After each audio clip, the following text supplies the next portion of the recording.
3월 17일 새벽기도 시작하도록 하겠습니다. 말씀망대 11번째 역대기 상하에 나타난 그리스도라는 제목으로 우리 말씀 받았습니다. 역대하 3장 1절에서 1절까지 보면 모리아산에 이제 성전이 건축되는 시작되는 장면이 나옵니다. 역대기 상하를 들어가면서 가장 핵심적으로 해야 될 질문이 뭐냐면 정체성에 관한 질문입니다. 언약과 그 흐름 속에서 내가 누구인지 무엇해야 되는지 실제로 하나님이 나에게 원하시는 것이 무엇인지 그걸 붙잡아야 됩니다. 그걸 잊어버리게 되면 내가 여기 와서 왜 이런 고생을 해야 되는 거지? 그렇게 나를 잊게 됩니다.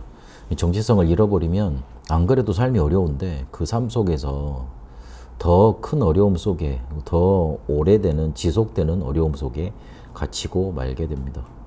나를 잊었다는 그 결과로 어려움이 더 가중되고 더 깊은 어려움 속에 붙잡히게 됩니다. 그래서 어려울수록 내가 누군지를 확인해야 되고 그리고 그 내가 누군지를 확인할 수 있는 예배를 회복해야 됩니다. 예배를 통해서 그리스도를 붙잡고 확인해야 됩니다. 역대기를 통해서 하나님은 포로에서 돌아온 세대들에게 정체성을 잃어버리고 자기가 누구인지 여기가 왜 와서 이런 고생을 하고 있는지 본질적인 질문하고 있는 그들에게 회복의 메시지를 주십니다. 과거 이야기를 통해서 미래의 소망을 전하는 겁니다.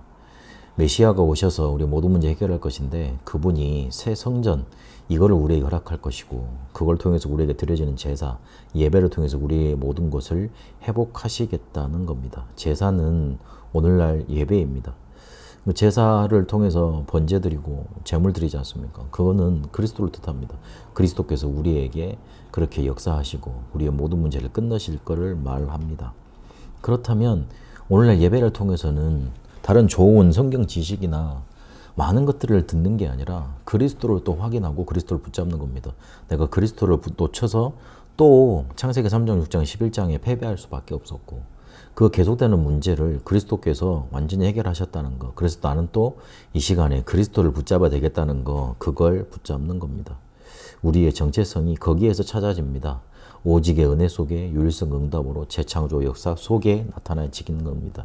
우리는 하나님이 237과 5천 종족에 복음 전하라고 미리 택한 남은 자이고 그리고 복음의 능력 가진 남는 자고 문화 정복할 남을 자고 그리고 후대 남길 자로 부름을 받았습니다. 그걸 확인해야 됩니다. 그래서 이 정체성을 찾았으면 이 언약이 흘러가고 있는데 그 언약이 흘러가고 있는 것 속에 나타난 그리스도를 더 확실하게 붙잡아야 됩니다. 오늘 모리아산에 성전이 건축됩니다. 이 모리아산은 성전 건축을 위해서 예비된 곳이었고 단순히 모리아산을 딱 성전 건물 짓자 그리고 건축하자 그렇게 만들어서 택한 곳이 아닙니다.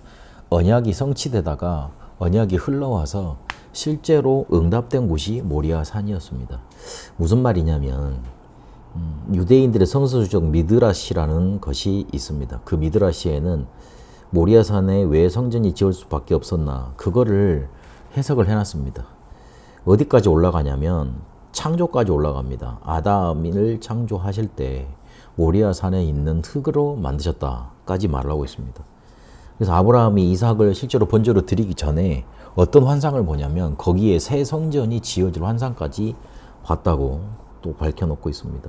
그리고 노아가 방주에 나와서 첫 번째로 번제를 드렸는데 그 번제를 드렸던 곳이 바로 그 모리아산이었던 겁니다. 그래서 유대인들은 왜 거기에 성전이 지을 수밖에 없었나? 굉장한 응답이 성취된 곳이고 언약이 흘러왔던 곳이다. 응답이 흘러왔던 곳이다. 그렇게 언약을 찾아냈던 겁니다.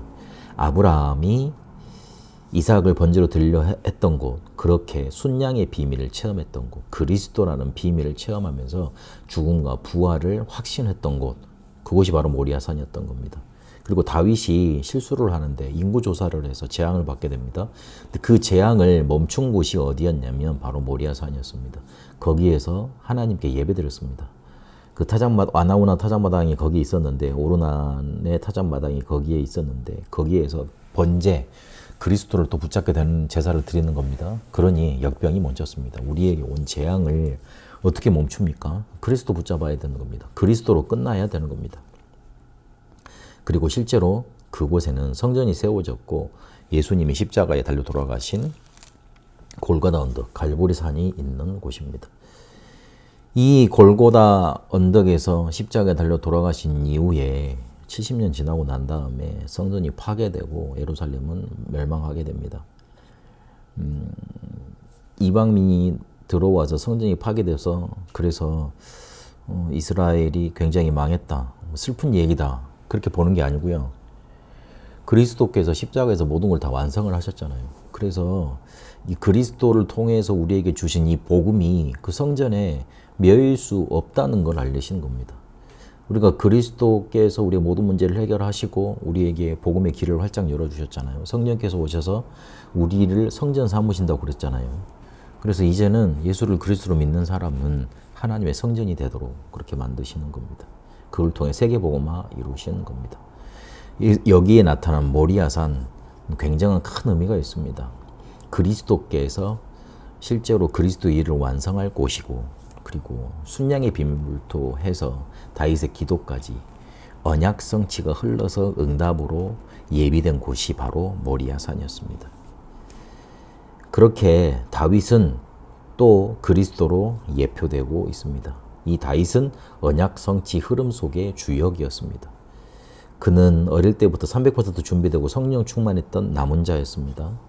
성전 건축을 준비했던 평생의 자기 여정을 성전 건축을 위해서 이렇게 순례자 여정을 갔던 순례자였고 그리고 시대 문제를 해결한 정복자였습니다. 삶 집중이 됐었고 삶 응답을 받았고 그리고 삶 세팅으로 작품 남겼던 사람으로 그리스도를 예표하는 그런 응답을 받았던 사람입니다. 이렇게 언약이 응답되면서 그리스도가 역대상하를 통해서 또 나타나고 계십니다. 그래서 우리는 언약과 그 성취 흐름 속에 있어야 됩니다. 이러면 은혜부터 받게 되고 응답부터 받게 되고 축복부터 받게 됩니다.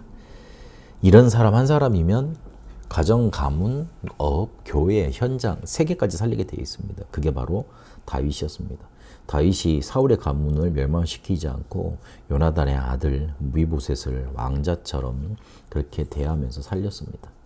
가장 골칫거리였던 블레셋을 정복까지 했고요. 주변 나라 정복하고 조공까지 받았습니다. 그리고 성전이라는 영원한 작품을 남기게 됩니다. 그래서 나 한 사람만 응답받으면 실제로 모든 사람, 모든 곳을 살릴 수 있습니다. 그게 성경의 증거입니다. 그 하나님이 우리와 지금 함께 계시는 겁니다. 그런데 한 가지를 주의해야 됩니다. 옛날 운명으로 돌아가게 만드는 나라는 덫만 조심하면 됩니다. 내 생각 중심인 창세기 3장. 보이는 것만 따라가다가 먹고 사는 것에 매여버리는 창세기 6장. 뭔가 이렇게 잘해야 될 것 같고 마련해 놓아야 될 것 같은 창세기 11장 바벨탑. 이것만 조심하면 됩니다.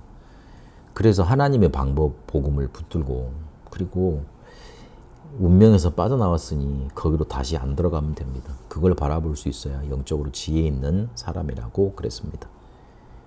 언약의 흐름 속에 내가 누구인지 또 그렇게 나에게 은혜 주시고 응답 주시고 축복 주시는 그리스도가 어떻게 또 나에게 나타나셨는지 단순하게 뭔가 지어지고 됐던 게 아니라 응답의 흐름 속에 언약의 성취 속에 지어졌던 성전 건축과 그리고 그리스도를 예표했던 다윗으로 나타나신 그리스도 이 흐름 속에 응답받고 축복받고 은혜 먼저 받는 응답 있게 되시길 바랍니다.